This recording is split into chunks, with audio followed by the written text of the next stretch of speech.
Hi everybody, Shelly from Metal Designs. I just wanted to do a quick video this morning just to show what I'm making in my studio.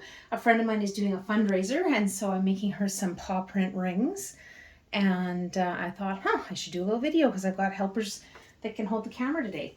So I'm using our small print. Puppy has bones and paws. This is just paws. And so I've cut my paper so that it's just slightly larger than the piece of metal that I'm rolling. This is 20 gauge sterling silver that I've annealed 3 times actually because it didn't quite get it enough. When I look to see how soft my metal is, I look to make sure that it's not shiny. If it's still shiny, I anneal it again because I find that once you've annealed and pickled it, it's got a matte color and you know that you're getting, your metal is nice and soft and it's going to take the full impression. So I take my metal, I take my paper slightly larger, and then I put the foam on top, and then I feed it into my mill.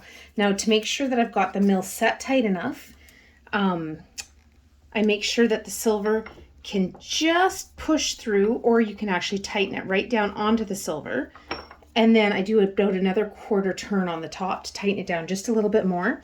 And then I add my paper and my foam, and that's pretty much the perfect depth for getting a nice texture.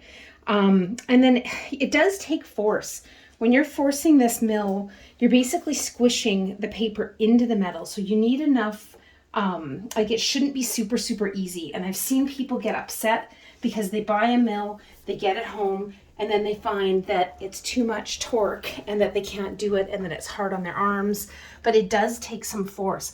I'm using 2 arms on mine because I have a torn rotator cuff. And I'm having a hard time doing it with 1 arm. Getting old is great.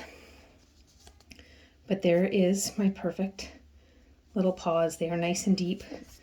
This is now garbage because it's been squished and it's totally done its job, so it goes straight to the garbage can. This rolling paper, though, probably has enough oomph that I could run it another time and get the same deepness of paws a second time. So the paper is reusable, 1 or 2 rolls, 2-3 rolls, depending on how tight your mill is set, and as long as you haven't ripped the paper.